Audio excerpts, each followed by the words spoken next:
David was doing everything right. At least, that's what he thought. He paid his credit card on time. He didn't max it out. He even checked his score once in a while. You know, that quick little glance on the banking app while waiting in line for coffee. And one morning, boom, loan denied. Not dramatically, not with sirens and flashing lights, just a quiet little message on the screen that basically said, "Your credit profile doesn't meet our requirements." And David just sat there thinking, wait, what? Because from his perspective, he did everything the internet told him to do. Paid on time, kept balances low, stayed responsible. So why did his score feel stuck? Why did the interest rates still look a little higher than they should?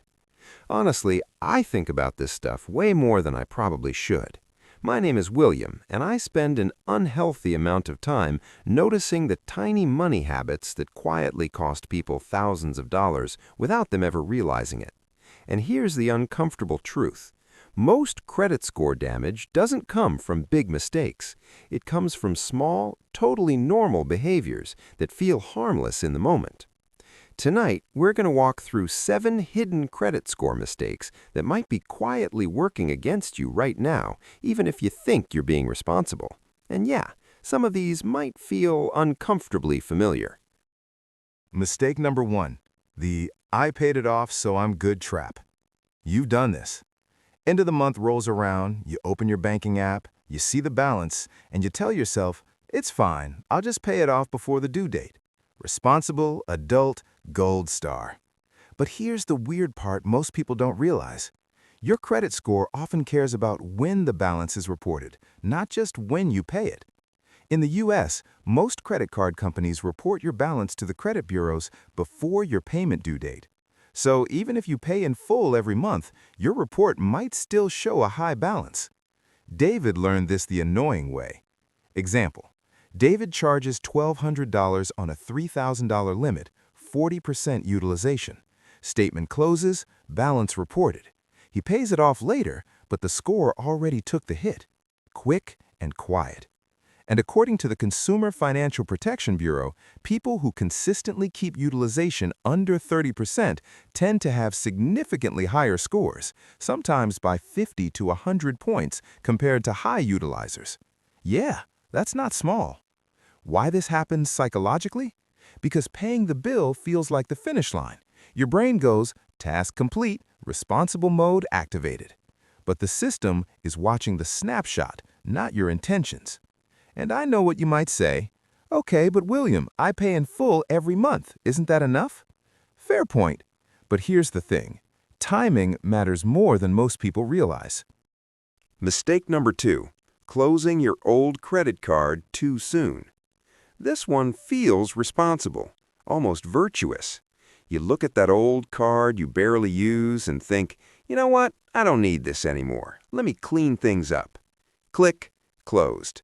And your credit score just quietly flinched. Because part of your score, about 15% of it, is based on your credit history length. And according to FICO, people with scores above 800 have an average credit history of about 11 years, compared to roughly 7 years for those around 700. Length matters. David did this after getting a shiny new rewards card. Felt like an upgrade, like leveling up.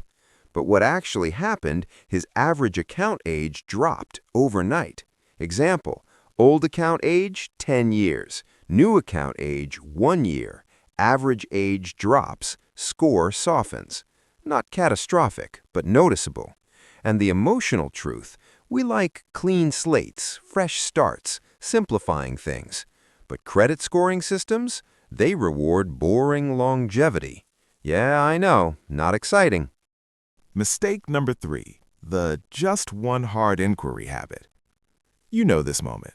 You're online, late at night, half curious. You see pre-approved in seconds, and you think, it's just one check. What's the harm? David told himself that exact sentence 3 times. And honestly, the first time really does feel harmless. You're not trying to be reckless. You're just exploring, window shopping with your credit profile. But here's what research shows, and this one quietly surprised a lot of people. A study cited by FICO found that consumers with 6 or more hard inquiries can be up to 8 times more likely to declare bankruptcy compared to those with none. 8 times. Now, and this is important, one inquiry isn't the end of the world, not even close. The system isn't that fragile. But the pattern, the clustering, that's what starts raising eyebrows in the algorithm. Because from the outside looking in, multiple credit applications in a short window can signal something lenders get nervous about. Is this person suddenly desperate for credit? Even if that's not your reality at all. David wasn't desperate, he was curious, maybe a little tempted by a sign-up bonus. You know how those look at midnight. But the system doesn't see curiosity. It sees behavior patterns. Example, David applies for 3 cards in 6 months. Each inquiry costs a net of 5 points. Score drops 15 points before he even notices. Not dramatic, not catastrophic, just quietly expensive later when interest rates show up slightly higher than expected. And psychologically, this happens because each application feels isolated. Separate decision, separate moment, separate justification. Your brain treats them like unrelated events. The algorithm absolutely does not. It groups them, stacks them, interprets the pattern. And I know what you might be thinking right now. Okay, but William, I'm just shopping for the best rate. Isn't that smart? Fair point. And yes, rate shopping for things like auto loans or mortgages within a short window is usually grouped together and treated more gently. But casual credit card applications scattered throughout the year? Different story. Those linger. Those stack. Those whisper little risk signals into your credit profile that you never intended to send. And honestly, most people don't even realize this is happening until they're already mid-application for something important. Mistake number 4, letting small balances linger. This one is sneaky, because technically you're still paying. Minimum payment? Covered. Account in good standing? Yep. So your brain goes, we're fine. And emotionally, that makes sense. You did what the statement asked. You followed the rules on paper. But here's what often happens in real life. David had a card sitting at $2,800 on a $5,000 limit. Not maxed, not setting off alarm bells, just lingering. Month after month, quietly camping out in that middle zone where it doesn't feel urgent enough to attack aggressively. And according to Experian data, people with top-tier credit scores typically keep revolving balances below 10% utilization, not just under 30%. That gap right there? Huge. Most Americans hear the stay under 30% rule and mentally check the box. Done. Safe. But the highest scoring profiles tend to live much lower than that. Example, $5,000 limit, $2,800 balance equals 56% utilization. Score quietly suppressed. No alerts, no red warning banners, just slightly worse loan terms down the road. And the emotional truth here is honestly kind of relatable, because minimum payments create this powerful illusion of control. You feel responsible, you feel compliant, you feel like you're managing things. But from the lender's perspective, a persistent balance can signal financial pressure, even when you personally feel perfectly stable. Yeah, it's a little unfair, but the system is built on probability, not your personal comfort level. And if you're being honest with yourself for a second, you've probably let a balance sit longer than you originally planned at least once. Maybe you told yourself, I'll knock it down next month. And next month came, and life was busy, and the balance just kind of stayed. Quiet patterns, expensive over time. Mistake number 5. Ignoring the invisible authorized user risk. This one catches people completely off guard, because half the time you forgot the account even exists. Maybe a parent added you years ago to help you build credit. Maybe you added someone to give them a boost. At the time, it felt helpful, generous, smart even. But here's the uncomfortable part. Their behavior becomes part of your credit story, whether you're watching closely or not paying attention at all. David didn't even remember he was still listed as an authorized user on an old family card, until one random month, utilization spiked, and his score dipped. No new purchases on his end, no missed payments, nothing obvious. Just a quiet drop that made absolutely no sense until he dug deeper. Research from the Federal Reserve Bank of Philadelphia has shown that authorized user accounts can significantly influence credit scores, positively or negatively, depending on the primary user's behavior. Meaning, you can be doing everything right, budget tight, payments on time, utilization clean, and still take collateral damage. Example, primary user jumps to 80% utilization. Authorized user inherits the impact. Score dips without warning. Sneaky, right? And emotionally, this one stings a little more than the others, because it doesn't even feel like your mistake. It feels outsourced, which is why it flies under the radar for so many people in the US. Mistake number 6, the all my cards are paid off paradox. Okay, this one almost feels like the system is messing with you because you did the responsible thing. You paid everything to zero. Clean slate, fresh start, financial reset button fully pressed. You check your score expecting a nice little bump, and sometimes nothing. Maybe even a tiny dip. Confusing.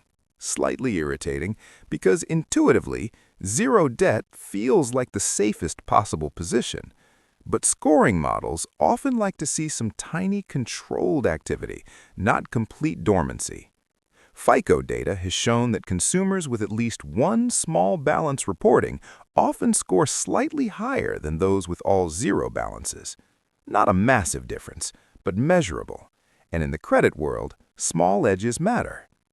David ran into this after a big financial cleanup month. He zeroed everything out and basically waited for the system to reward him. It didn't, at least not immediately. Example, all cards report $0. Score stalls. One card reports small balance. Slight boost. Weird, right?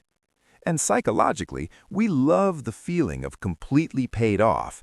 It feels clean, final, responsible in the most satisfying way. But the scoring model is trying to answer a different question.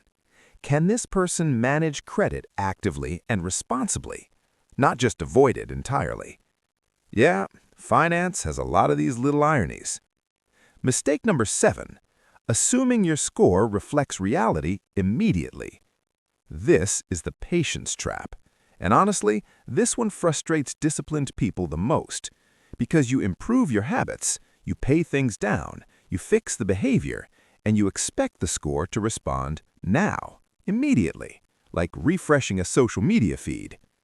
David checked his score weekly for 3 months after cleaning up his balances.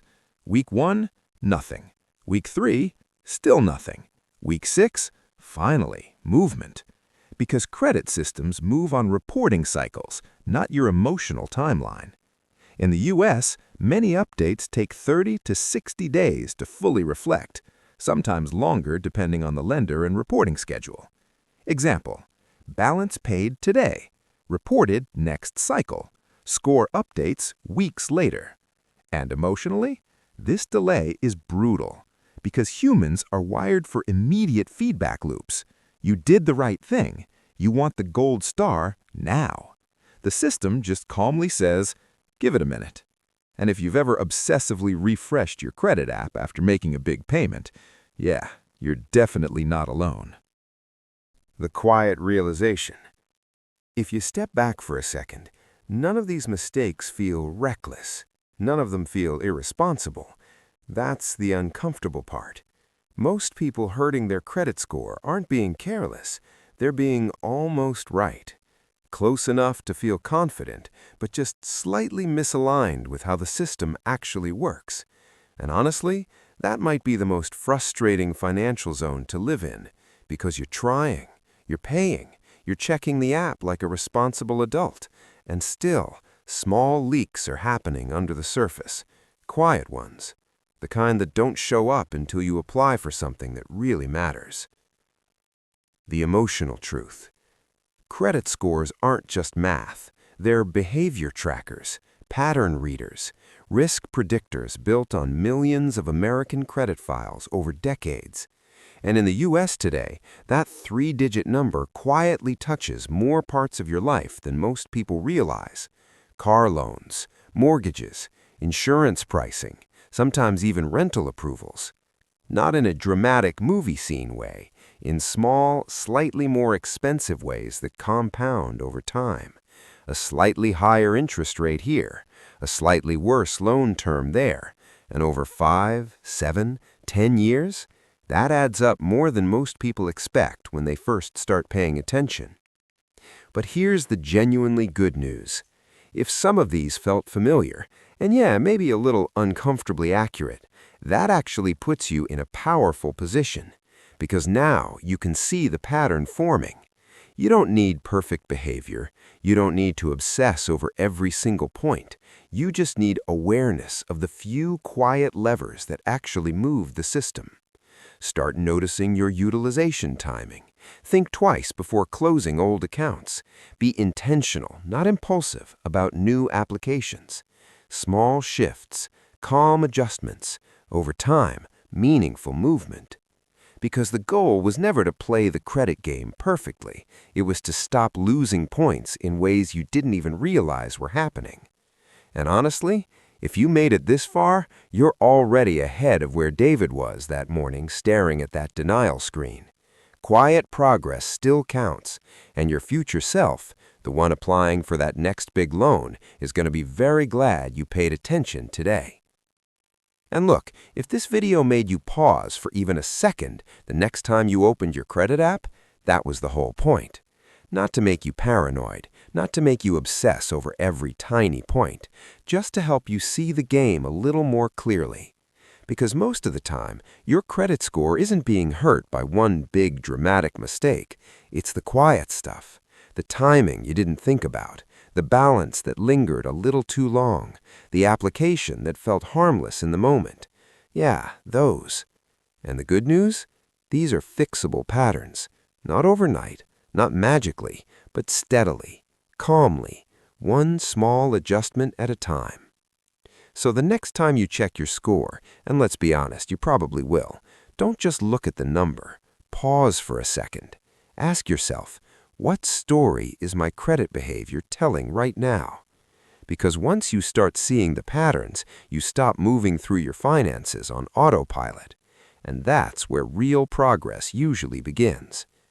If you enjoy calm, honest breakdowns of the psychology behind money, the quiet habits, the hidden patterns, the stuff nobody really explains clearly, you're in the right place. Take care of your future self, and I'll see you in the next one. And hey, quick favor before you go. If this helped you see your credit score a little differently, just tap the like button. It tells the algorithm this kind of calm, honest money content is actually useful. And if you want more breakdowns like this, the quiet money habits, the psychology most people miss, the small financial moves that compound over time, go ahead and subscribe. No pressure. Just know the next video might save you a few $1,000s without you even realizing it. All right, I'll see you in the next one.